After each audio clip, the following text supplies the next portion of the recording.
Mesdames, Messieurs les élus, Mesdames, Messieurs les représentants de la presse, de la vie associative, chères Marlisiennes, chers Marlisiens, je souhaite tout d'abord vous informer de la disparition tragique de Didier Marmignon. Didier Marmignon était agent au service de la propreté de notre ville de Marly. Il était âgé de 53 ans. Il est entré ici même en mairie en 1987, à l'époque où Jean-Claude Rorive était maire. Et je veux exprimer au nom du conseil municipal, au nom de la municipalité dans son ensemble, je veux adresser mes sincères condoléances à sa famille, à son frère, qui demeure dans la région parisienne, à ses proches. Et en cet instant, par respect pour sa mémoire, je vous demanderai de bien vouloir observer un moment de recueillement.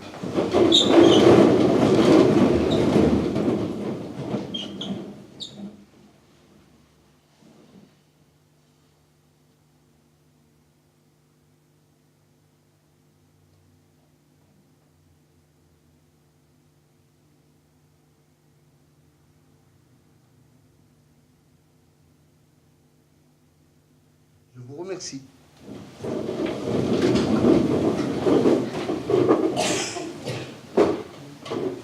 Je veux également, à cet instant, m'exprimer sur les récentes tragédies qui sont survenues à Orlando, aux États-Unis, dans la nuit du samedi 11 au dimanche 12 juin, et à celle de Magnanville, le lundi 13 juin. Je souhaite également, au nom de la ville de Marly, présenter mes condoléances les plus sincères aux familles des victimes, ainsi qu'à leurs proches. Oui, la barbarie, une fois encore, a frappé sauvagement et a brisé de nombreuses vies. Ces attaques ont un unique but, c'est-à-dire s'en prendre à nos valeurs de liberté et de démocratie. Nous devons rester unis dans la lutte contre Daesh et contre leurs idées mortifères. Sur une note plus positive maintenant, j'ai le plaisir de vous annoncer que notre police municipale est désormais au complet, avec l'arrivée, il y a quelques jours, d'un nouvel agent, le dernier. À cela, nous ajoutons la secrétaire administrative à temps plein, le coordinateur du conseil local de sécurité et de prévention de la délinquance, plus communément appelé le CLSPD, et 3 agents de ronde. C'est ce qui m'amène à rappeler que 11 personnes rayonnent actuellement au sein de la police municipale pour une ville de 12 000 habitants. Je rappelle que c'est un choix qui a été fait, c'est une délibération à partir du rôle que nos agents ont à jouer, sans pour autant vouloir se substituer aux compétences, comme on dit, des forces de sécurité nationales. Je pense à la police nationale, je pense aux pompiers, dont il faut saluer le rôle joué, y compris au quotidien, et on pourrait, y compris par rapport à la ruralité, saluer le rôle joué par la gendarmerie. Et en cette période, je veux aussi faire part de ma solidarité avec les dures réalités auxquelles ces forces de police ont été confrontées très récemment sur le plan national. Nous avons donc une équipe nouvelle. Elle est rajeunie. Elle va travailler sur des bases nouvelles et sous l'impulsion de notre directeur général des services qui a commencé, comme on dit, à faire son tour en rencontrant les 275 agents.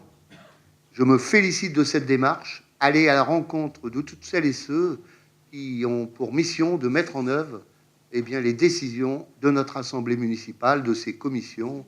En un mot, c'est le numéro 1 de la fonction publique administrative de notre collectivité locale, et chacun ressent que, tout en saluant tout le travail, je le répète, qui a été déployé depuis 2008, l'arrivée d'un sang nouveau, c'est valable sur le plan administratif, c'est valable sur le plan politique, c'est toujours un plus qu'on ne peut que saluer. Enfin, je suis ravi de vous annoncer que les centres de loisirs de la ville de Marly pour les vacances d'été sont presque tous complets. En effet, 583 enfants y sont inscrits, dont 498 Marlysiens et 85 qui sont des communes voisines.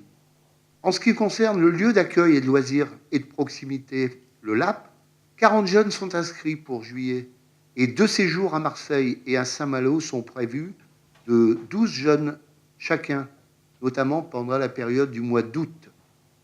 Concernant le club ado, les 16 places ont été prises dès le premier jour. Nos jeunes vont donc connaître des vacances bien chargées et remplies, j'en suis persuadé, de beaux souvenirs. À présent, je souhaite revenir sur l'actualité culturelle, sportive, associative de notre ville, qui a été vécue ces dernières semaines. Tout d'abord, pour mémoire, la salle des fêtes de Marly était comble.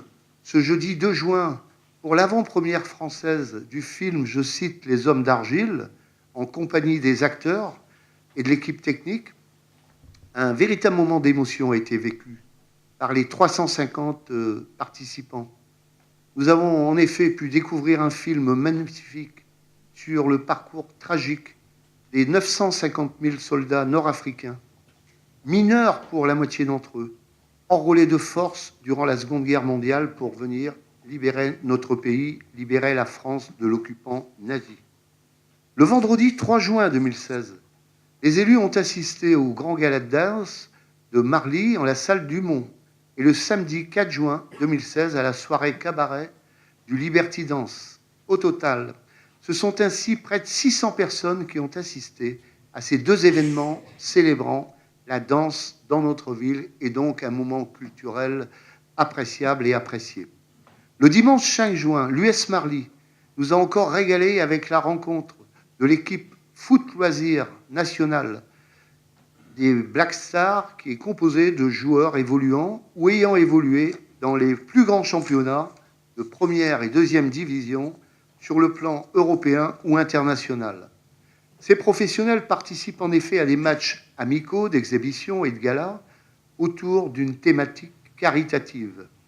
Enfin, l'exposition parade de Sylvain Dubrinfo du 7 au 16 juin 2016 au collège Alphonse Terroir a accueilli plus de 650 visiteurs, dont de nombreux enfants de l'école Jules-Henri Langrand, de l'accueil de loisirs Les Orchidées et du centre social de la Briquette. Je rappelle que l'artiste a d'ailleurs travaillé étroitement pour ses œuvres avec le groupe marlysien de majorettes Les Amaryllis, nos majorettes du quartier de la Briquette. Le mercredi 8 juin, nous avons également écouté les chanteurs de la classe de chant de l'école de musique qui nous ont présenté un beau programme éclectique. Enfin, le samedi 11 juin, les élus ainsi que 300 marlysiens ont répondu à l'invitation de l'association Marly, ma petite planète, au Jardin des Coquelicots dans le cadre de l'opération nationale Mon Jardin Naturel. Les week-ends des 11 et 12 juin étaient placés sous le signe du théâtre, avec là les spectacles de fin d'année, adultes et enfants, de la compagnie Pascal Meurice. Vos élus ont été présents le samedi et le dimanche, là aussi, avec plus de 600 personnes pour admirer le talent de nos acteurs marlysiens, sans oublier ces jeunes qui se sont produits le dimanche après-midi. Enfin, c'est sous la pluie, mais avec la bonne humeur que nous avons participé à la brocante des Floralies, organisée le dimanche 12 juin par l'association des résidents. Elle ouvre la saison des vides-greniers et précède ainsi la grande brocante de la ville qui aura lieu le dimanche 31 juillet 2016. Mercredi 15 juin, nous étions très honorés d'accueillir dans notre ville 230 élèves de 6e des sections sportives du district du Hainaut au stade de Neyer, ce qui représente 15 collèges pour un beau tournoi de football.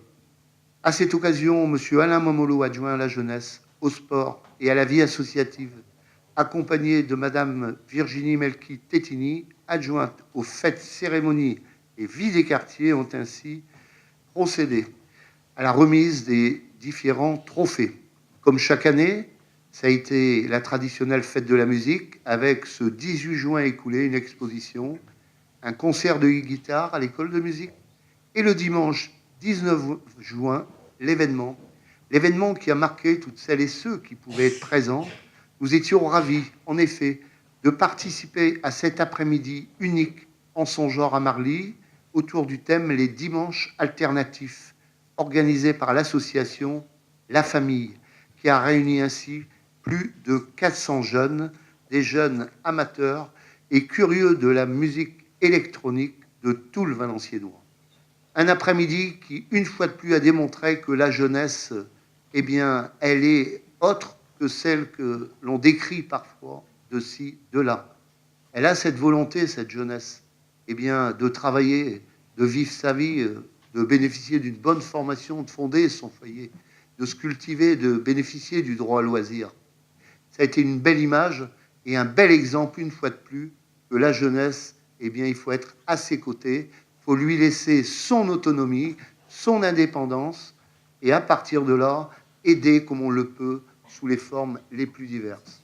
Personnellement, et comme tous, on a vécu des moments de jeunesse, on a vécu des mouvements de jeunesse dans les domaines les plus divers, et moi, ça m'a fait rappeler un moment donné où les jeunes avaient le droit au travail, mais je veux dire à ces beaux moments. Et je veux saluer notamment eh bien, Alain Mamolo qui a créé les conditions, avec à ses côtés Christian Anquet qui n'a pas hésité à pousser les manches et à participer aux côtés de ces jeunes pour installer toutes les infrastructures, sans oublier les élus qui ont tenu par leur présence à saluer cet événement. Enfin, les enfants des différentes écoles élémentaires de notre ville ont participé le vendredi 17 juin et ce lundi 20 juin au stade de Neyer, au Marlipiade, une délégation d'élus municipaux et en sens organisé par le service des sports, a pu constater que nos petits Marlisiens sont encore pleins d'énergie avant d'affronter les vacances d'été. Bravo à eux, bravo aux professeurs, bravo aux bénévoles, en vous remerciant de votre écoute. Et j'invite dès à présent à ce que l'on passe à notre ordre du jour. Avant de passer la parole à Marie-Thérèse, passons au vote du procès-verbal du conseil précédent. Celles et ceux qui le manifestent en levant la main, je considère qu'ils l'approuvent. Avis contraire, abstention, c'est adopté à l'unanimité. À vous, Madame Le Drôle, à toi, ma chère Marie-Thérèse. Merci, Monsieur le maire.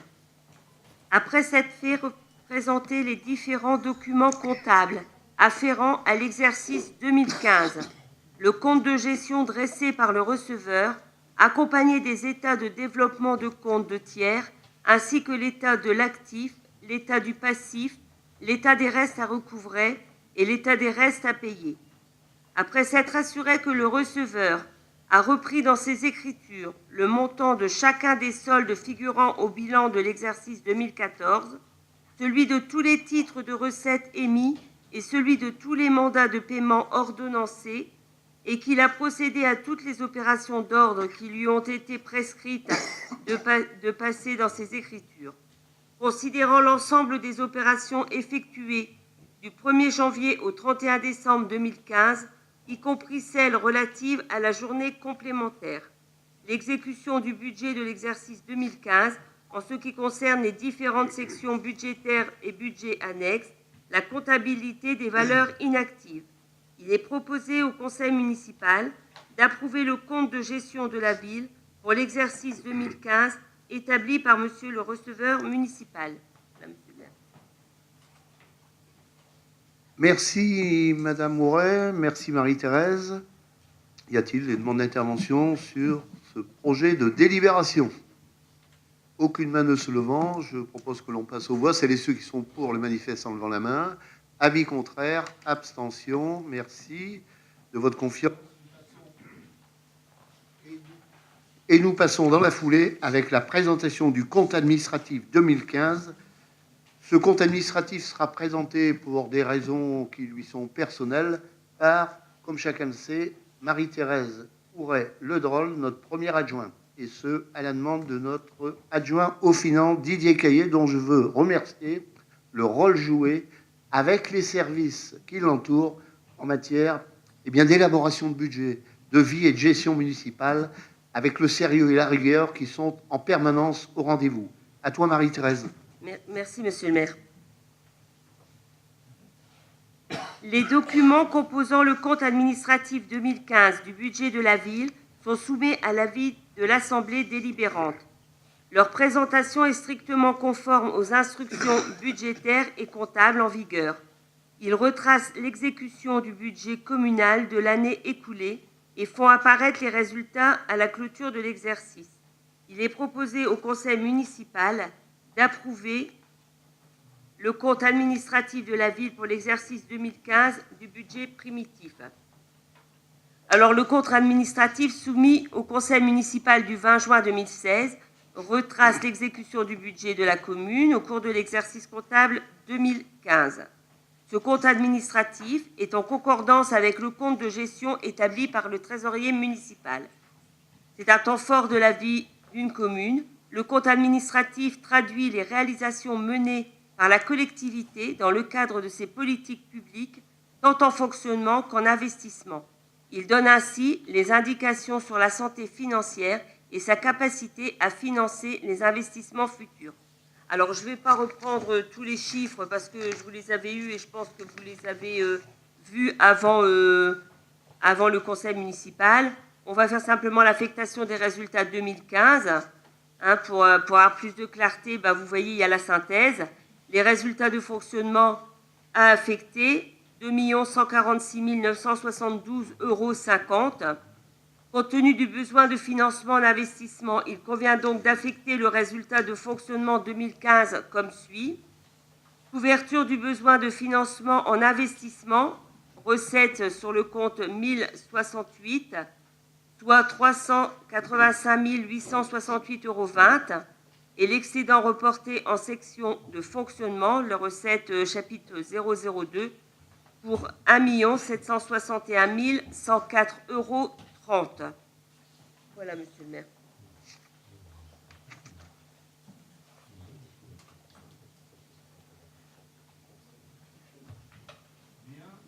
Mesdames, Messieurs, y a-t-il des demandes d'intervention sur cette présentation concise, explicite et transparente de notre première adjointe, Marie-Thérèse Houret-Ledroll? Madame Platel, vous me demandez une demande d'intervention à vous.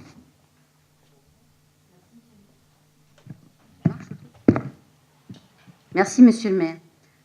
Non que l'opposition remette en cause votre gestion, notre groupe s'abstiendra, étant donné que nous ne cautionnons pas le budget, nous n'avons pas cautionné le budget primitif 2015, nous ne cautionnerons pas le compte administratif qui en découle. Merci.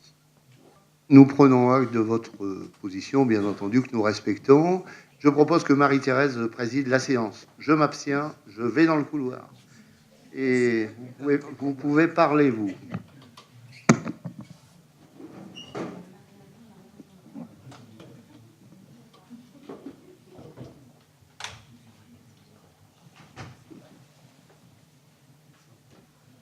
Alors simplement, avant de passer au vote, puisqu'il n'y a plus d'intervention, moi je voudrais quand même dire que depuis notre arrivée, la commune a été très bien gérée. On remercie un petit peu tous les acteurs de tout ce qui a été fait dans la commune. Et malgré les investissements que l'on a fait, on a su quand même remonter le budget de cette ville. Et aujourd'hui, nous sommes très fiers de tout le travail qui a été effectué. Et je pense qu'on peut tous s'en féliciter parce que tout le monde y a mis la main à la pâte. Il y a eu vraiment une gestion de rigueur, mais une gestion de rigueur qui a fait qu'aujourd'hui, on est loin quand même de la nécessité de mettre notre commune sous tutelle. Donc on est une commune qui se porte très bien, et quand on va sur les sites internet, on se rend compte qu'on est très très bien classé et on a les félicitations de la sous-préfecture. Donc je pense que rien que pour ça, on peut féliciter la politique menée par monsieur le maire et par l'ensemble des élus de cette commune. Voilà. Alors, je vais proposer qu'on passe au vote. Qui est pour le compte administratif? Lève la main. Merci. Qui s'abstient? Et qui est contre? Il n'y en a pas. Je vous remercie de votre vote.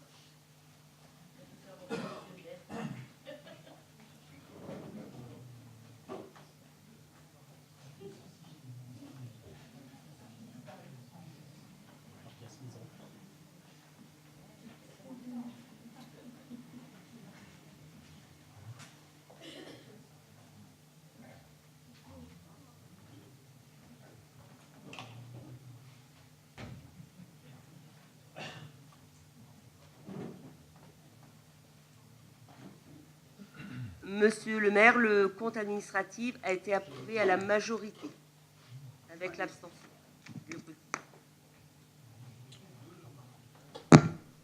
Bien, ben merci de cette confiance, hein, qui marque tout simplement le fait que depuis maintenant 2008, à ce jour, je pense qu'on ne peut que saluer l'esprit d'initiative qui a guidé nos débats, qui a guidé les moyens mis en œuvre dans le cadre de ces politiques et qui nous amène à saluer tout le travail déployé par les uns et les autres, majorité et opposition, avec cet esprit constructif que je veux saluer et remercier. Nous passons ensuite alors à l'affectation des résultats de l'exercice 2015 pour le budget de notre ville, et c'est toujours notre collègue première adjointe Marie-Thérèse Ourel-Le-Drol qui va nous présenter ce projet de délibération. À toi, Marie-Thérèse. Merci, Fabien. Il convient, en application des dispositions de l'instruction comptable, de procéder à l'affectation des résultats de l'exercice 2015 issus du compte administratif. L'arrêté des comptes 2015 permet de déterminer que le résultat 2015 de la section de fonctionnement est constitué par le résultat comptable constaté à la clôture de l'exercice, augmenté du résultat 2015 reporté à la section de fonctionnement, soit un résultat de clôture en fonctionnement excédentaire de 2 146 972,50 €. Le résultat 2015 de la section d'investissement est constitué par le résultat comptable constaté à la clôture de l'exercice, les restes à réaliser 2015 et le résultat 2014, soit un résultat de clôture en investissement déficitaire de 385 868,20 €. En rapprochant les deux sections à la clôture de l'exercice 2015, on constate que la différence des résultats des deux sections dégage un solde positif de 1 761 104,30 €. Considérant que par délibération en date du 31 mars 2016, l'Assemblée délibérante a approuvé le budget primitif 2016 avec reprise anticipée des résultats de l'exercice 2015. Il est donc proposé au Conseil municipal d'approuver l'affectation de l'excédent de fonctionnement de 1 761 104,30 €, conformément au tableau de reprise des résultats, affectation du solde 002, report à nouveau créditeur, soit 1 761 104,30 €. Voilà, monsieur le maire. Merci à Madame Ouret. Y a-t-il des demandes d'intervention sur cette délibération? Celles et ceux qui sont pour le manifeste en levant la main. Avis contraire, abstention. Nous passons ensuite avec dans le domaine des régies municipales, le mode de paiement par carte bancaire, présenté toujours par Marie-Thérèse. Merci. Les collectivités territoriales et les établissements publics ont la possibilité de proposer aux usagers du service public le paiement par carte bancaire. Ce moyen de paiement est fortement demandé par les usagers et offre de multiples avantages pour la collectivité, notamment en termes de gestion des régies municipales. La ville, désireuse d'instituer ce mode de paiement pour le recouvrement de certaines créances, doit se doter de terminaux de paiement électroniques. Dans un premier temps, la ville souhaite s'équiper d'un TPE, c'est ce qu'on vient de dire, un terminal de paiement électronique, pour la régie de recettes pour l'encaissement des participations familiales liées au fonctionnement de la restauration municipale, des accueils collectifs de mineurs, des séjours aux grangettes, des garderies périscolaires et des études surveillées étant d'activité périscolaire.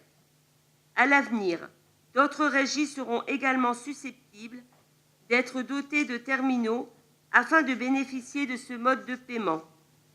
La commune supportera les coûts d'investissement et de fonctionnement, notamment les coûts du commissionnement carte bancaire en vigueur pour le secteur public. Ainsi, dans le cadre de la modernisation des services offerts au public, il est proposé au conseil municipal de solliciter l'adhésion de la collectivité au système d'acceptation des paiements par carte bancaire, de décider de la mise en œuvre de ce service, de décider de la prise en charge des coûts liés à la gestion et aux frais des commissionnements cartes bancaires et d'autoriser Monsieur le maire ou son représentant à signer tout document nécessaire et relatif à la présente décision. Voilà, Monsieur le maire. Merci à Marie-Thérèse sur cette délivre. Je crois qu'on peut se retrouver, il n'y a pas de questions particulières. Si, à vous, Madame Céline Platel-Thuin. J'ai juste une petite question. Étant donné que c'est souvent des petites sommes, est-ce que vous allez accepter les paiements sans contact?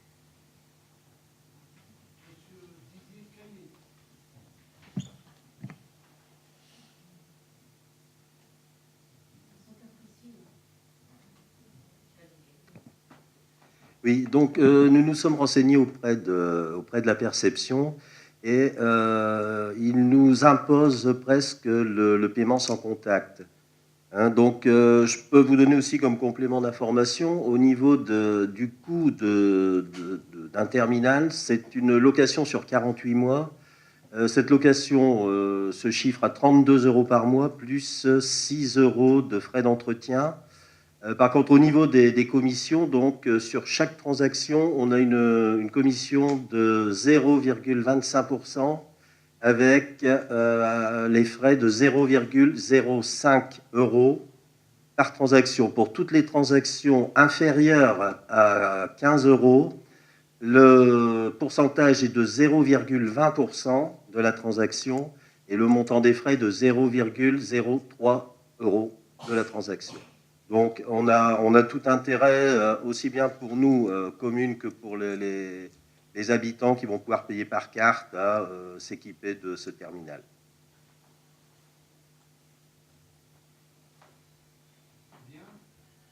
Merci Didier de ce complément d'information. Je propose donc que l'on passe au vote. C'est les ceux qui sont pour le manifeste en levant la main. Avis contraire, abstention, merci de cette unanimité. Nous passons ensuite avec la désignation des représentants à la commission locale d'évaluation des transferts de charges. Bon, en un mot, brièvement, cette commission a pour finalité l'évaluation des charges transférées des communes, membres de Valenciennes Métropole, et ce, lors de chaque nouveau transfert de compétences. Et afin de limiter le nombre d'instances et de réunions, il est proposé de mettre en place une commission locale d'évaluation des transferts de charges. Reprenant la configuration du conseil communautaire de Valenciennes Métropole, il est donc proposé à notre conseil de délibérer en reprenant comme membres de cette commission les délégués communautaires titulaires et suppléants de la commune. Pour mémoire, je propose donc l'équipe suivante, si vous me le permettez: votre serviteur, Fabien Thiémé, ensuite Madame Thérèse Zaoui, Monsieur Sharaf Rifaï, Madame Gilda Massard et Monsieur Jean-Noël Verfailly. Y a-t-il des demandes d'intervention sur cette délibération? Non. Alors, nous passons aux voix. C'est ceux qui sont pour le manifeste en levant la main. Avis contraire, abstention. Et nous passons ensuite à une délibération qui nous sera présentée et commentée par notre collègue adjoint à ces questions de l'environnement, du cadre de vie, des technologies nouvelles. Je veux parler de Jérôme Léman, mais immédiatement dans le cadre de la dissolution du syndicat des communes intéressées au parc naturel régional, je voudrais saluer le travail qui a été réalisé notamment en tant que président, en tant qu'élu citoyen attaché aux questions de l'environnement, de l'écologie, du développement durable. Je veux parler de Luc Copin, qui a déployé initiative et efforts pendant des années. Chacun sait qu'il a marqué de son empreinte la vie de l'arrondissement, la vie de ce syndicat, mais au-delà, la vie au sein de notre région, l'ancienne région Nord-Pas-de-Calais.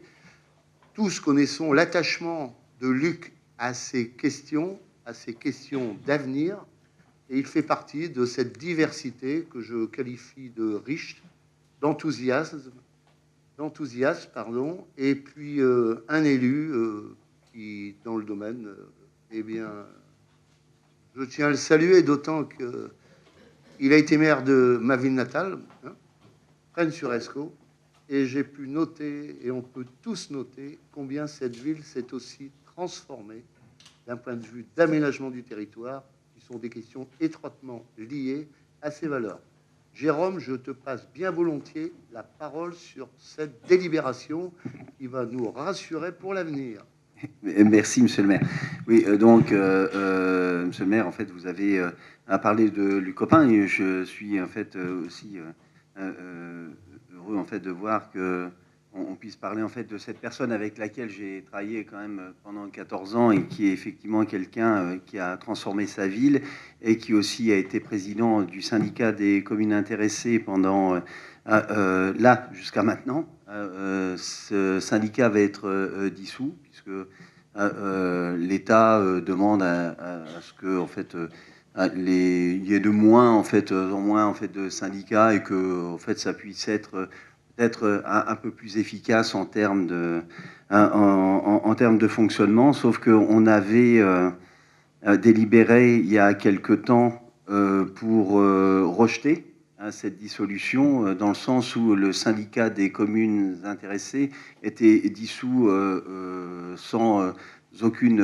alternative et surtout en fait en mettant de côté la proximité et ce que tenait aussi en fait à préserver Luc Copin et le syndicat des communes intéressées, c'était qu'il puisse y avoir une représentativité en fait des communes au sein du parc naturel régional et des communes du syndicat des communes intéressées, ce qui était en fait essentiel aussi pour préserver la proximité. Donc vous avez cette délibération. Je ne vais pas du coup vous la lire. Cette délibération permet de préserver cette représentation au sein du parc naturel régional. Cette représentation qui sera un tiers région, un tiers département et un tiers collectivité avec l'agglo et les collectivités. Et j'ai eu juste avant le conseil Luc Copin au téléphone pour lui demander, je l'appelle encore monsieur le maire et j'espère qu'il sera maire honoraire bientôt puisqu'il peut l'être. Voilà, et il m'a dit, en fait, Jérôme, c'est exactement ça, il faut qu'on puisse être et voter pour cette délibération, parce qu'il faut qu'on soit encore force de proposition pour les opérations initiées par les communes du parc, et il faut en fait qu'on soit en fait aussi une courroie, en fait c'est écrit, je suis de transmission vers l'ensemble des communes, des programmes et des interventions du parc naturel régional. Je pense que dans le cadre des négociations, ça a été respecté par les services qui nous ont demandé de dissoudre le syndicat des communes intéressées. Donc, du coup, je pense que cette proximité sera préservée. Et c'est une bonne chose, et tant mieux. Et donc, dans ce sens, monsieur le maire vous demandera de bien vouloir voter pour cette délibération. Voilà. Merci à Jérôme pour cet excellent exposé. Et immédiatement, s'il n'y a pas de demande d'intervention, non, on peut peut-être se retrouver sur ces questions de l'avenir. Je vous remercie, Madame Céline Platel-Thuin. Celles et ceux qui sont pour le manifeste en levant la main. Avis contraire, abstention. Et nous passons maintenant avec notre collègue Christian Anquet sur un sujet d'importance, notamment là aussi des questions d'avenir. Christian est conseiller municipal délégué à ces aspects aux côtés de Jérôme. Ils font un bon binôme sur notamment que ce soit l'environnement, le développement durable, que ce soit l'écologie. Alors il s'agit de l'approbation de l'acte constitutif du groupement de commande pour des prestations d'enlèvement et de traitement de dépôts sauvages amiantes dont la communauté d'agglomération Valenciennes Métropole en est la coordinatrice. À vous, monsieur Anquet, à toi, mon cher Christian. Merci, monsieur le maire. Alors, la CAVM et ses communes membres se confrontaient de manière récurrente à des dépôts sauvages de déchets, dont certaines contiennent de l'amiante, et doivent, à ce titre, faire l'objet de précautions particulières. Marly est d'ailleurs bien concernée. Par ailleurs, compte tenu du renforcement récent de la législation sur l'amiante, qui a notamment été à l'origine de l'arrêt de la reprise de l'amiante en déchetterie de Valenciennes, les maîtres d'ouvrage compétents pour la collecte et le traitement de ces déchets, de ces dépôts amiantés, sont tenus, lorsqu'ils sous-traitent ces prestations, de s'assurer que les prestataires retenus présentent toutes les garanties nécessaires et respectent la réglementation en vigueur. En matière de dépôts sauvages, les communes sont compétentes pour tout dépôt constaté sur l'espace public, la voirie, et plus généralement les sites communaux ouverts ou non au public. Par ailleurs, La CAVM est responsable de l'enlèvement des dépôts intervenant sur le foncier communautaire. Dans ce cadre, les travaux de la commission environnement ont abouti à proposer que la CVM assure l'ingénierie technique pour constituer avec les communes volontaires un groupement de commandes pour la collecte et le traitement des dépôts sauvages amiantés. Dans le respect des compétences et les prérogatives de chacune, les objectifs de ce groupement sont les suivantes. Simplifier les démarches administratives des communes, faire bénéficier les membres du groupement des meilleurs tarifs, s'assurer du respect par le prestataire de la réglementation en vigueur. Il est précisé que chaque membre du groupement de commandes prendra à charge la commande et le paiement des interventions relevant de sa compétence. Ainsi, le regroupement de ces pouvoirs adjudicateurs et entités adjudicatrices est un outil qui non seulement leur permet d'effectuer le plus efficacement et de manière plus réactive les opérations de mise en concurrence, mais également assure le respect de la réglementation et renforce la protection de l'environnement dans le respect du développement durable. La constitution de ce groupement se matérialise par la conclusion d'un groupement de commandes entre les membres du groupement, dont la communauté agglomération Valenciennes Métropole sera la coordinatrice. Alors, je vais peut-être passer au vu de ces éléments et sur proposition. Il est proposé au conseil municipal de décider de l'adhésion de la ville de Marly au groupement de commandes pour la préparation et la passation des marchés ou accords cadres portant sur l'enlèvement et le traitement de dépôts sauvages amiantés, d'autoriser monsieur le maire ou son représentant à signer et à notifier la CAVM l'adhésion de la ville de Marly au groupement dont l'acte constitutif est joint à l'annexe et à prendre toutes mesures nécessaires à l'exécution de la présente délibération, de s'engager à communiquer à la coordinatrice la nature et l'étendue de ses besoins en vue de la passation des marchés ou accords cadres lancés par le groupement, de s'engager à exécuter avec la ou les entreprises retenues les marchés ou accords cadres conclus dans le cadre du groupement, de s'engager à régler les sommes dues au titre des marchés ou accords cadres et de les inscrire préalablement au budget. Merci à Christian. Y a-t-il des demandes d'intervention sur cette délibération qui va nous permettre d'aller de l'avant? Non, c'est ceux qui sont pour le manifeste en levant la main. Avis contraire, abstention, merci de votre confiance. Nous passons ensuite avec 3 délibérations d'importance qui vont nous être présentées par notre collègue Rita Canas, avec qui nous étions ensemble dans le cadre d'une réunion d'importance au sein de la communauté d'agglomération Valenciennes Métropole. Votre maire, Rita Canas, de notre DGS, aidée en cela par les services techniques, Laetitia Blo, dont chacun connaît le rôle joué de manière positive, constructive, dans le cadre d'une gestion importante qui est celle du logement, et à ses côtés, Julien Frémaux. Une bonne réunion avec bien des partenaires. Nous sommes prêts en ce qui nous concerne à Marly, et Rita va vous exposer son sentiment et celui de la majorité, avec l'espoir que nous puissions là aussi nous retrouver tous ensemble. Rita, tu as la parole.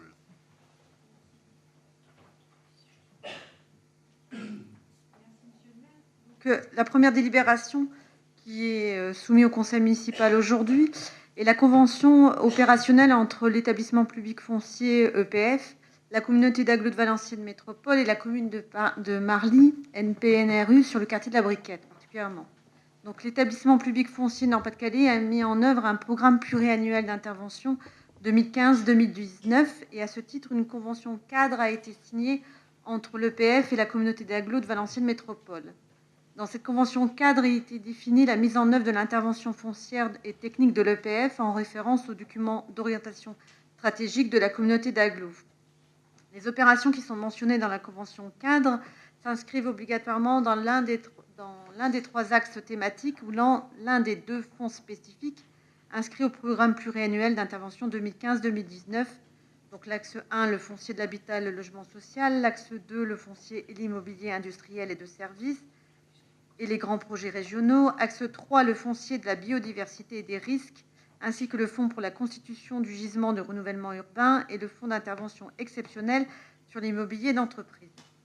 Parmi les opérations qui sont proposées par la communauté d'agglo de Valenciennes Métropole figure donc l'opération Marly NPNRU La Briquette.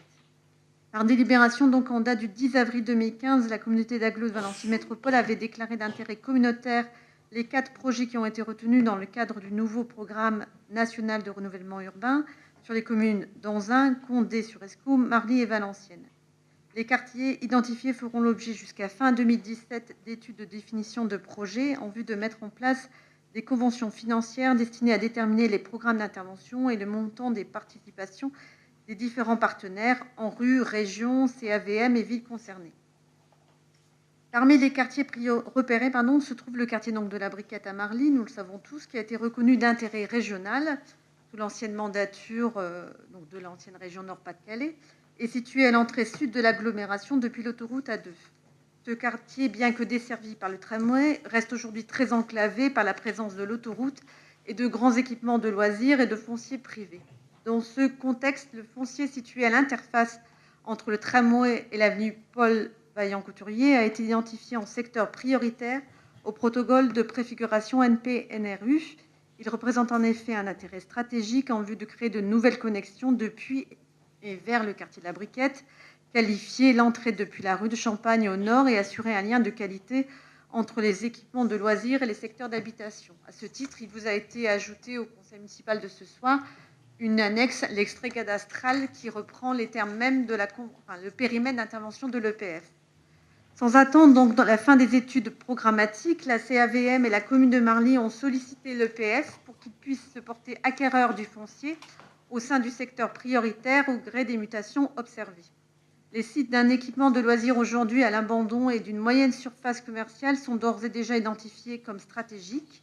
Et à l'issue des études, les conditions et le périmètre d'intervention de l'EPF seront revus en fonction du projet qui aura été défini en concertation avec l'ensemble des acteurs locaux.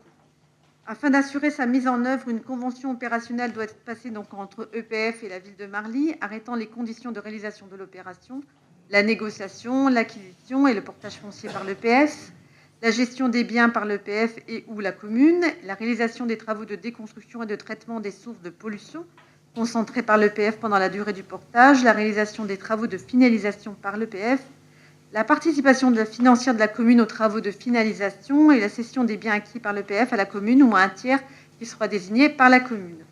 Il est proposé au conseil municipal de donc solliciter l'EPF pour qu'il assure cette acquisition, ce portage foncier et la démolition des biens concernés par l'opération, selon les modalités qui sont définies dans la convention opérationnelle qui vous a été joint à la délibération, et d'autoriser donc le maire à signer cette convention opérationnelle ad hoc, ainsi que les avenants qui pourraient être rattachés. Je voudrais rajouter aussi que lors de la réunion du vendredi 17 juin, évoquée par monsieur le maire, il a été discuté cette question de la convention du portage d'EPF qui était présent lors du comité de pilotage. Il faut savoir qu'en fait, par exemple, sur la ville de Valenciennes, le fait que la convention aujourd'hui n'était pas encore signée, il y a des terrains qui sont situés connexes au quartier de Chasse-Royale et qui aujourd'hui font l'objet donc d'une acquisition par un propriétaire privé, enfin par un privé. La DIA, le droit de préemption de la commune n'a pas pu être exercé et qui fait qu'aujourd'hui, le projet même de la ville de Valenciennes doit être revu d'une manière différente. Aujourd'hui, cette convention va nous permettre d'anticiper les problématiques qui pourraient se poser sur le domaine privé qui existe aujourd'hui sur tout ce qui est terrain connexe au quartier de la Briquette. Notre collègue Rita Canas, dont chacun sait combien ce sujet l'anime et combien le maîtrise. Avez-vous des demandes d'intervention? Alors, nous passons aux voix. Celles et ceux qui sont pour le manifeste en levant la main, abstention, avis contraire. Et nous passons dans la foulée à une délibération qui sera de nouveau présentée par notre collègue Rita Canas, qui est le protocole de préfiguration du nouveau programme national de renouvellement urbain, le NPNRU. À toi, chère Rita. Merci. Donc, comme vous venez de le dire, monsieur le maire, on avance petit à petit dans le concret concernant la rénovation du quartier de la Briquette. Donc, le protocole de préfiguration du nouveau programme national de renouvellement urbain qui vous est soumis aujourd'hui est doté de 5 milliards d'euros et a été institué par la loi de programmation pour la ville et la cohésion urbaine du 21 février 2014. Il a pour objectif la rénovation de 400 quartiers au niveau national. Donc, par délibération du conseil communautaire en date du 10 avril 2015, 3 quartiers de Valenciennes Métropole ont été inscrits dans le cadre du NPNRU. Donc 3 sont d'intérêt national, Chasse Royale à Valenciennes et au titre de quartier d'intérêt régional, les quartiers de la Bleusborn, du Faubourg de Lille à Anzin et de Valenciennes et de la Briquette à Marly ont été déclarés d'intérêt communautaire. Puis par une autre délibération du Conseil communautaire en date du 30 juin 2016, le quartier Chanteclair-le-Coq à Condé-sur-Escaut a été rajouté. Première étape donc du processus de contractualisation de ces projets et avenant au contrat de ville d'agglomération, ce protocole de préfiguration a été élaboré courant 2015 par Valenciennes Métropole en lien étroit avec l'ensemble des partenaires, villes, bailleurs sociaux, ANRU, régions et départements, et a fait l'objet d'une validation de l'ANRU dans le cadre des comités d'engagement national du 23 novembre 2015 et régional du 18 avril 2016. Ce protocole a pour objet de présenter et d'expliquer à la fois à l'échelle de Valenciennes Métropole la stratégie d'agglo et le projet de territoire, et à l'échelle de chacun des 4 quartiers, l'ambition politique, les orientations stratégiques et les premières pistes d'intervention. Le protocole de préfiguration contractualise également un programme d'études et les moyens d'ingénierie qui permettront de concevoir des projets urbains opérationnels qui seront traduits dans des conventions financières signées par l'ensemble des partenaires fin 2017, début 2018, pour une durée de 7 à 10 ans. Alors, le programme d'études prévoit notamment l'engagement des missions suivantes qui sont sous maîtrise d'ouvrage de Valenciennes Métropole, une mission d'urbaniste, une étude sur le potentiel de développement d'une offre en immobilier d'entreprise, une étude de peuplement sur la base des travaux de la conférence intercommunale de logement, une étude d'opportunité et de faisabilité sur les logements locatifs sociaux, démolition, restructuration, réhabilitation, une étude sur l'offre et les besoins en matière d'équipement scolaire, éducatif et sportif, une étude de définition d'une stratégie d'évolution et d'intervention pour le collège Chasse Royale à Valenciennes, sous maîtrise d'ouvrage du Conseil départemental du Nord. Donc, j'ai proposé au Conseil municipal ce soir d'approuver les termes du protocole qui vous ont été donnés et d'autoriser Monsieur le maire à signer ce protocole et tout autre document y rapportant. Bon, j'ai le plaisir aussi de vous indiquer que l'ensemble des études que je viens de vous citer sont toutes, aujourd'hui, tous les cabinets d'études ont été choisis. Ils nous ont été tous présentés donc, vendredi 17 juin lors du comité de pilotage. On a vu l'ensemble donc, de ces bureaux d'études.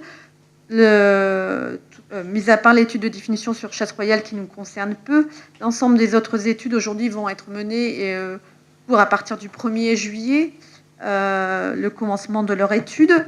Il a été convenu, et ça c'est quand même intéressant, c'est important de le souligner, que un représentant du Conseil citoyen sera partie intégrante pour l'ensemble des études, puisque chaque ville, les cabinets vont aller voir chaque ville, chaque bureau municipal, le maire, et l'ensemble des adjoints qui sont concernés pour discuter, pour voir quels sont les besoins, le diagnostic qui est fait. Et on a prévu donc un rendu pour, il aura donné, dans le cahier des charges, excusez-moi, il est prévu que les conclusions de l'ensemble de ces études soient remises fin 2016, début 2017. Voilà, donc on est dans le concret, on avance petit à petit, et l'objectif aussi, c'est d'arriver à un moment donné à des épures financières. On n'en est pas là encore, mais il faut savoir que sur la deuxième mission, l'étude sur le potentiel de développement d'une offre en immobilier d'entreprise, l'ANRU financera également des installations d'entreprises dans ces quartiers. On ne parle pas de zone franche, on parle simplement d'investissement qui pourrait être pris en charge par l'ANRU, ce qui est quand même pas négligeable pour un quartier comme la Briquette en termes de développement. On a également parlé de peuplement, où on a reparlé, on a réinsisté en tant que la ville de Marly, mais on l'avait insisté lors du précédent comité de pilotage sur le travail d'une mixité sociale. On est aujourd'hui, on ne parle plus de sites associés, je pense qu'il est aussi intéressant de le mentionner aujourd'hui. On n'est pas uniquement sur de la démolition et reconstruction, hein. On est sur de la démolition et quelle typologie de logement on va mettre en place, tout en sachant que les personnes qui vont devoir quitter le logement, bien entendu, il y a un parcours qui va être fait, qui va être travaillé à la fois par le bailleur social, le CCAS et puis l'ensemble des acteurs locaux sur le terrain. Voilà. Je suis à votre disposition si vous avez besoin d'autres informations. Nouveau à Rita, y a-t-il des demandes d'intervention? Oui, Christian. Oui, juste une petite remarque, parce que une remarque qui n'a rien à voir avec nous, mais le problème c'est qu'on en parle dans le protocole complet, dans le terme du protocole.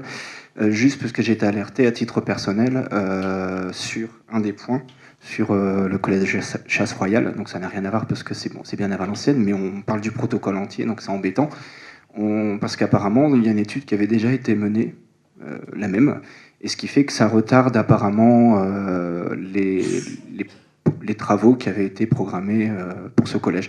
Voilà. Donc moi je sais que j'y ai travaillé en octobre, donc au collège dans le cadre d'un tournage d'un film, donc je suis un peu au courant du dossier. Voilà, merci.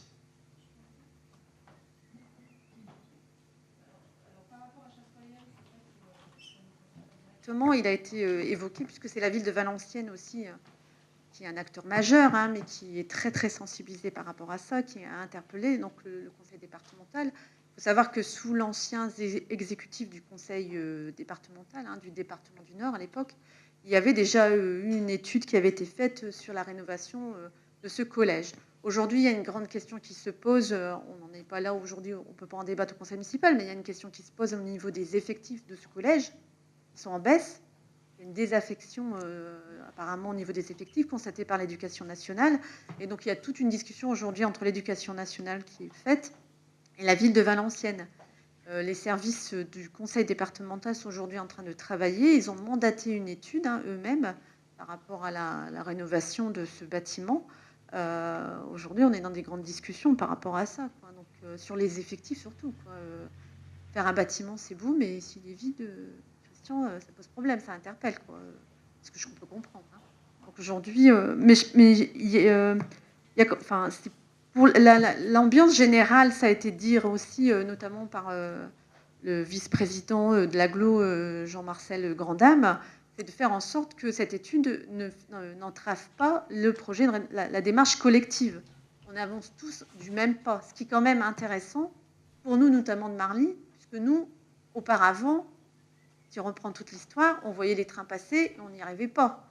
La nouvelle majorité municipale ici a repris, et puis bon, voilà, on ne va pas refaire l'histoire, mais on la connaît tous. Aujourd'hui, on est tous dans la même voiture du train, si je peux dire, et donc on avance tous de la même façon. Et donc c'est très intéressant que ces études elles soient menées, et moi je dis avec le Conseil citoyen, avec d'autres partenaires, hein, puisque le maire était d'accord qu'on pouvait rajouter d'autres personnes, et qu'on avance petit à petit, et que l'épure financière, on la construise ensemble, quoi. Et sur la maîtrise foncière qu'on a présentée tout à l'heure sur EPF, Marly aura son mot à dire de ce qu'elle veut faire de ce quartier de la Briquette, avec les habitants. Bien, un mot là-dessus. En tant que maire, d'abord, j'ai eu l'occasion de déclarer ce vendredi, c'est qu'en ce qui nous concerne, nous étions prêts, les dossiers sont connus, le contenu, on va affiner avec les bureaux d'études. 2, il nous manque maintenant, comme on dit, les enveloppes financières. 3, je ne voudrais pas qu'on parte dans une conférence, vous voyez ce que je veux dire, hein, interminable. Maintenant, il faut des actes concrets. Et ça, là-dessus, vous me connaissez, je ne resterai pas l'arme au pied, je me battrai jusqu'au bout. Au passage, pour le collège Chasse Royale, j'étais conseiller général à l'époque. Mon collègue et ami Bernard Baudou, vice-président du Conseil général du Nord, en charge de l'enseignement, avait programmé avec Patrick Caner la construction d'un nouveau collège, notamment à Chasse Royale. Deuxièmement, le maintien de la SECPOR, qui est envisagé d'être supprimé. Et troisièmement, des moyens nouveaux dans le cadre de ce quartier dit sensible. Je me dois de rappeler cela parce que j'ai participé à ces délibérations. Alors après, je me déclare solennellement aux côtés de la ville de Valenciennes pour obtenir cet outil pour la formation de nos enfants, pour la formation de toutes celles et ceux qui seront valenciennois de demain.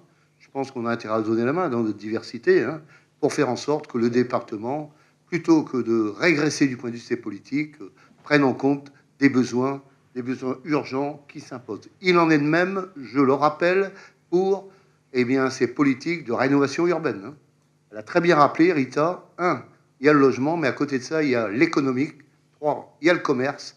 4, il y a les structures sportives, culturelles et autres. Eh bien, nous, Marly, c'est dommage, je n'y reviendrai plus, hein, mais on est resté sur le quai de la gare, hein, avant 2008. Je le regrette beaucoup. Jean-Louis Borloo a tendu une main grande ouverte ici même à Marly. Vous voyez, dès lors où on ne joue pas le jeu, dès lors où on a décidé de traîner la patte, eh bien, on le paye cher, on prend des retards, et ça coûte à qui? À la population d'abord, aux familles, aux jeunes, etc. Il n'en reste pas moins qu'on a repris le train en marche, on a mis le pied à l'étrier, et c'est ce qui nous permet de se retrouver.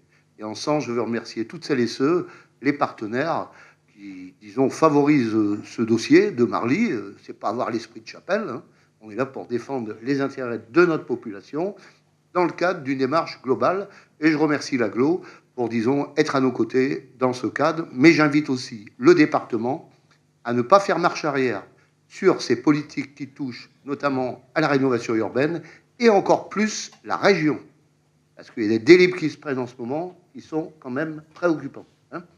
Alors à partir de là, eh bien, confiance, soyons déterminés et puis faisons entendre la voix du bon sens qui est celle tout simplement de l'avenir. Sur ce, je propose que l'on passe aux voix. Celles et ceux qui sont pour le manifeste en levant la main. Avis contraire, abstention, merci de cette confiance. La dernière délibération qui sera présentée par Rita, qui rentre dans le cas de l'arrivée d'un nouveau bailleur qui est Maison et Cité Habitat. À toi, bien volontiers, Rita.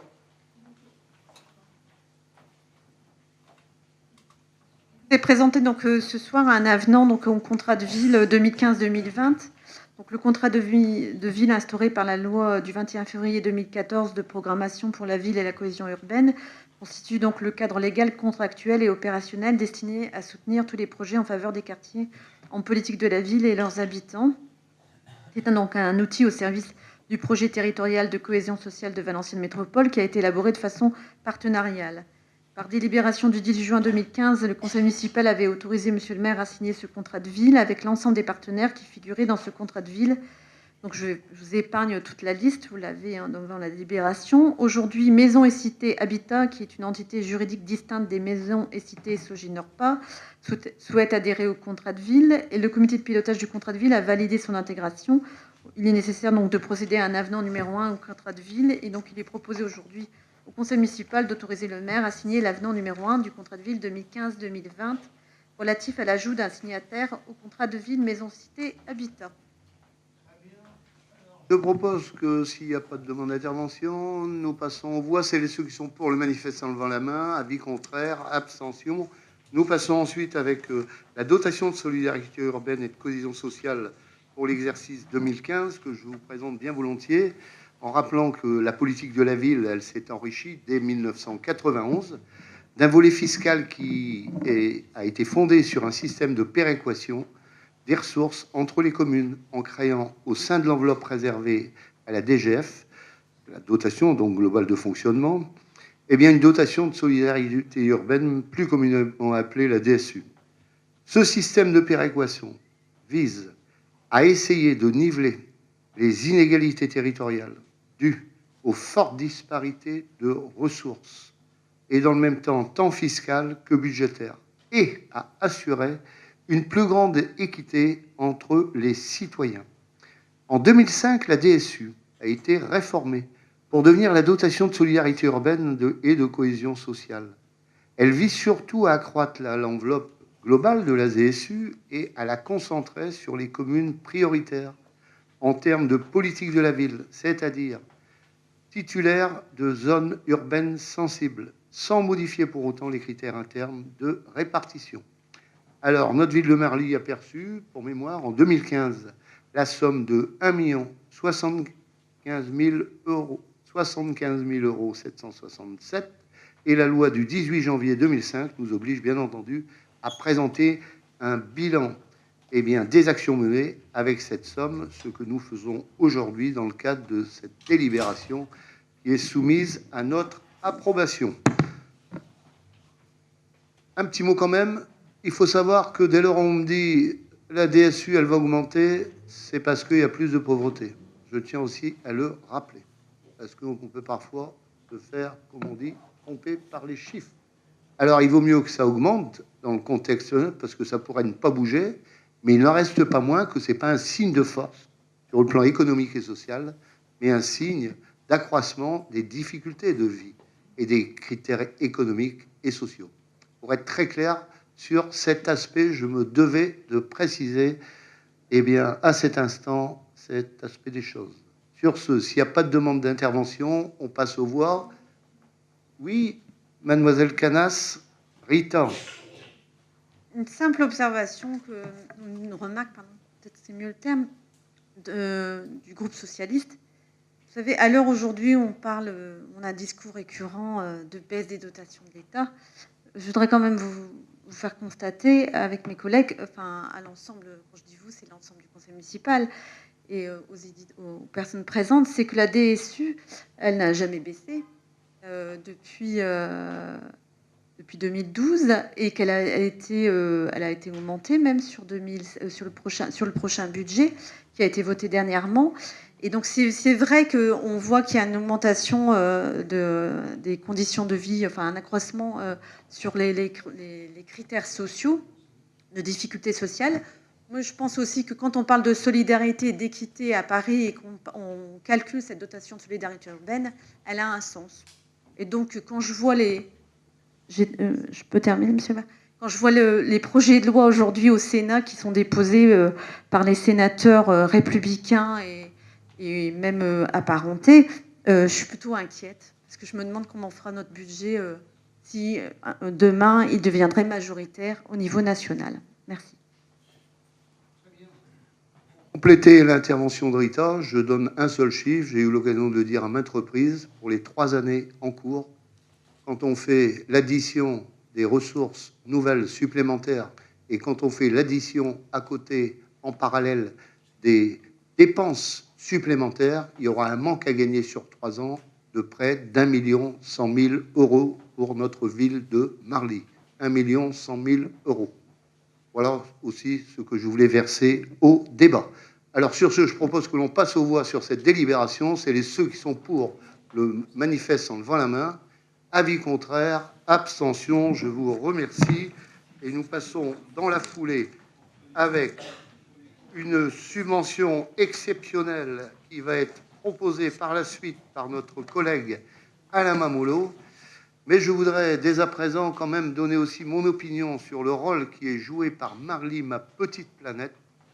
C'est la dernière délib concernant une subvention exceptionnelle pour cette association, Marly, ma petite planète. Elle a été créée en 2014, celle-ci présidée par Janine Lecaille, que chacun connaît, et a connu pour le rôle qu'elle a joué et impulsé dans le domaine de tous ces aspects qui touchent à l'environnement et aux questions qui s'y greffent. Notre ancienne conseillère municipale déléguée à l'environnement et au cadre de vie a joué un bon rôle. Il est maintenant poursuivi par Christian avec Jérôme. Les objectifs de cette assoce sont l'organisation de sorties nature dans la région, l'aide à l'organisation des salons de nature sur la ville de Marly et la mise en place des jardins partagés. Alors, dans le cadre de leurs actions, ils ont notamment participé cette année à l'organisation de la 3e édition du Festival de l'environnement, Nature en Fête, qui s'est déroulé du 4 au 10 avril 2016. De plus, le samedi 28 mai 2016, ils ont organisé au jardin toujours des coquelicots. L'opération Mon Jardin au naturel, lancée par les centres permanents d'initiative à l'environnement, pour transmettre ainsi leur passion. Des jardiniers amateurs ont ouvert au public les portes de leur jardin. J'ajoute que le fait d'avoir une liaison étroite avec les écoles, nos écoles de Marly, est un atout supplémentaire qui ne peut que contribuer à développer, tous ensemble, ces questions qui sont, je le répète une nouvelle fois, des questions importantes d'avenir, de fond.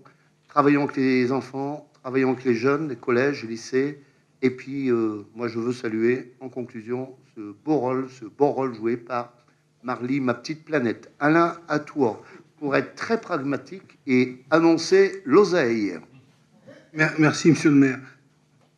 Alors, la municipalité a été sollicitée par l'association Marly, ma petite planète, afin d'obtenir une subvention exceptionnelle de 800 € leur permettant de mener différentes actions telles que les jardins, des ruches, des poulaillers, et faire ainsi perdurer l'association. Il est proposé au conseil municipal de se prononcer sur l'octroi de cette subvention exceptionnelle. Ce n'est pas une subvention exceptionnelle parce que ça devrait être une subvention de fonctionnement. C'est un oubli du service association. Donc on l'avait oublié, elle n'a pas passé dans la délibération des associations lors du vote du budget primitif. Donc c'était une régularisation. Voilà.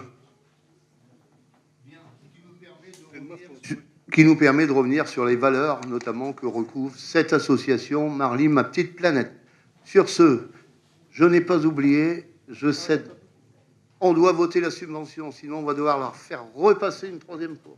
Celles et ceux qui sont pour le manifeste en levant la main, avis contraire, abstention, on pourra passer le message donc à Madame la Présidente Janine Lecaille que la délibération a été adoptée à l'unanimité et que l'oubli a été réparé. Deux communications. Tout d'abord, notre collègue Christian Quay, conseiller municipal délégué à l'environnement, développement durable, concernant l'étude de l'ATMO. L'ATMO. À toi, Christian. Et ensuite, à Virginie Melki-Tétini, adjoint aux fêtes et cérémonies, et les quartiers, et pour tout simplement communiquer sur l'agenda des festivités prochaines. À toi, Christian. Merci, monsieur le maire. Avant de laisser la parole à Virginie, je souhaitais vous faire une information concernant une étude qui est menée actuellement, une étude qu'on souhaiterait voir mener. Il y a eu des signalements et des inquiétudes de nombreux habitants, notamment dans le quartier des Mouettes, l'allée des Albatros, la rue Jean Jaurès, quant à une éventuelle pollution de l'air, je dis bien éventuelle, liée à plusieurs facteurs, trafic autoroutier, plusieurs sites industriels avec des rejets, etc. Donc contact a été pris depuis 2008 avec les services d'environnement de Valenciennes Métropole, qui a évidemment la compétence qualité de l'air, c'est pas la ville, hein. Et Atmo, donc, qui est un organisme d'État qui vérifie la qualité de l'air partout en France. Donc ici Atmo, Nord-Pas-de-Calais. C'est à l'époque évidemment Janine Lecaille qui était alors conseillère à l'environnement, puis Raymond Lecaille au nom de l'association Marly ma petite planète qui ont fait les discussions à ce sujet. Pour rappel, la surveillance de la qualité de l'air est assurée en France par 28 associations indépendantes de la Fédération Atmos France et agréée par le ministère en charge de l'écologie et du développement durable. Dans les Hauts-de-France, donc dans le Nord-Pas-de-Calais et Picardie, cette expertise scientifique est confiée à Atmo Nord-Pas-de-Calais, l'association régionale pour la surveillance de l'évaluation de l'atmosphère. Une première étude a ici été proposée fin 2012, début 2013, avec une simulation des émissions possibles à Marly en fonction des données liées aux installations routières et rejets industriels des différents sites. Il s'agit désormais de procéder à des mesures sur différentes saisons, donc principalement hiver-été d'ailleurs, pour pouvoir agir si besoin est. Je dis bien si besoin est, j'utilise bien le conditionnel. Une première demande de prise en charge par Valenciennes Métropole a été opérée en 2013. Malheureusement, des changements de direction au niveau du service environnement de l'agglomération et les élections municipales, puis le recours à les élections municipales partielles ont ralenti l'étude de notre demande. Depuis mars 2014, les choses se sont accélérées sous la dynamique de M. Fabien Témé, maire, et surtout par sa délégation en tant que vice-président pour la lutte contre les inondations et donc en lien direct avec le service environnement. Enfin, en octobre 2015, j'ai repris en main le dossier puisqu'il y avait eu encore des retours d'habitants. Et donc depuis 5-6 mois, ça a bien avancé. Atmo a fait plusieurs gestes en notre faveur pour que cette étude puisse enfin être réalisée.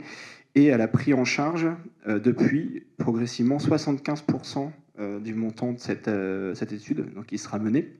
Et il reste à prendre en charge, on en fait la demande en tout cas à Valenciennes Métropole, qui a cette compétence, les 25% restants. Voilà.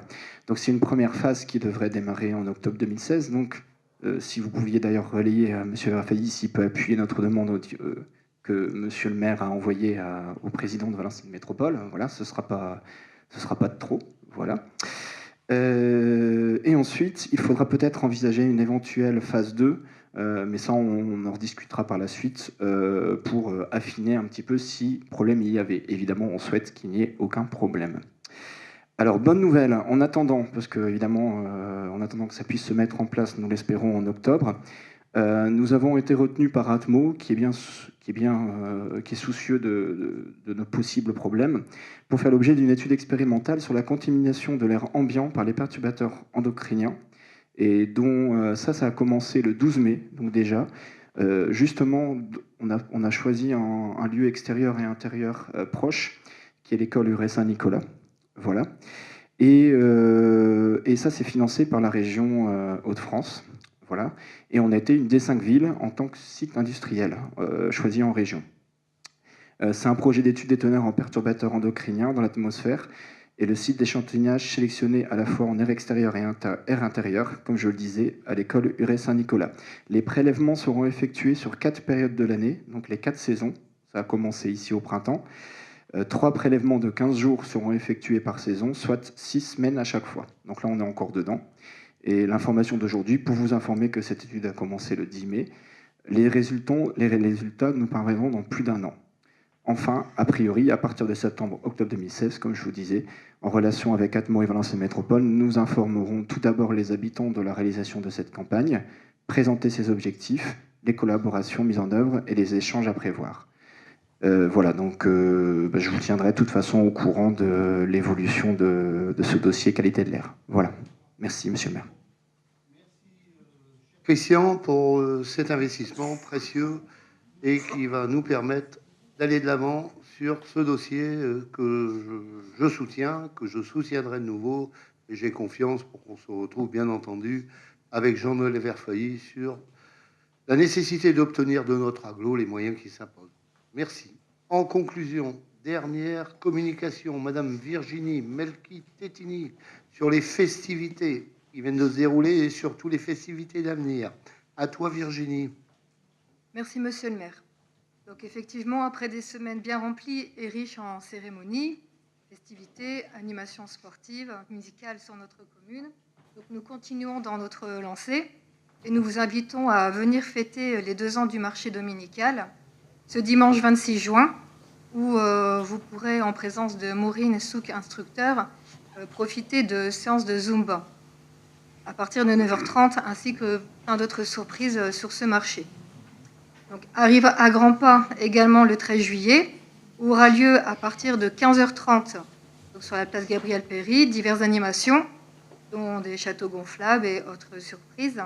Donc, un casting également est organisé pour adultes et enfants, donc n'hésitez pas à aller vous inscrire, dans le cadre d'une tournée en or. Donc, le meilleur chanteur ou la meilleure chanteuse se verra partir en finale au Maroc. Donc, bien sûr, cette année, nous accueillerons Lily White avec son show des années 80. Merwan Rim, qui est connu suite à sa participation aux comédies musicales Les 10 Commandements, Mozart, Le Roi Soleil. Et enfin, Collectif Métissé, suivi, comme chaque année, du traditionnel et réputé feu d'artifice de Marly. Enfin, nous vous donnons rendez-vous pour la brocante le 31 juillet 2016, où les inscriptions, comme chaque année, rencontrent un très grand succès. La brocante qui est cette année très très attendue. À noter également dans vos agendas les Folies de Babin, qui auront lieu le dernier dimanche du mois, d'août, donc le 28, où viendront 70 musiciens danois défiler à Marly-Centre. Donc j'en ai fini pour les 2 mois à venir, sachant que d'autres festivités, d'autres animations musicales, sportives et autres sont attendues et prévues dans notre belle ville. Donc n'hésitez pas à pianoter le site de la ville, donc marly.fr, et le Facebook de notre ville, ville de Marly, pour en connaître les dates. En vous remerciant. Merci Virginie, une bonne conclusion pour les festivités prochaines. Vous avez noté, la brocante aura lieu en 2016 et je pense qu'on ne peut que s'en féliciter. Et j'espère voir tout le conseil sur la brocante. Alors, avant de se quitter, n'oublions pas de signer les divers registres et le compte administratif. En vous souhaitant de bonnes vacances, à bientôt, bonne soirée, merci encore de votre présence.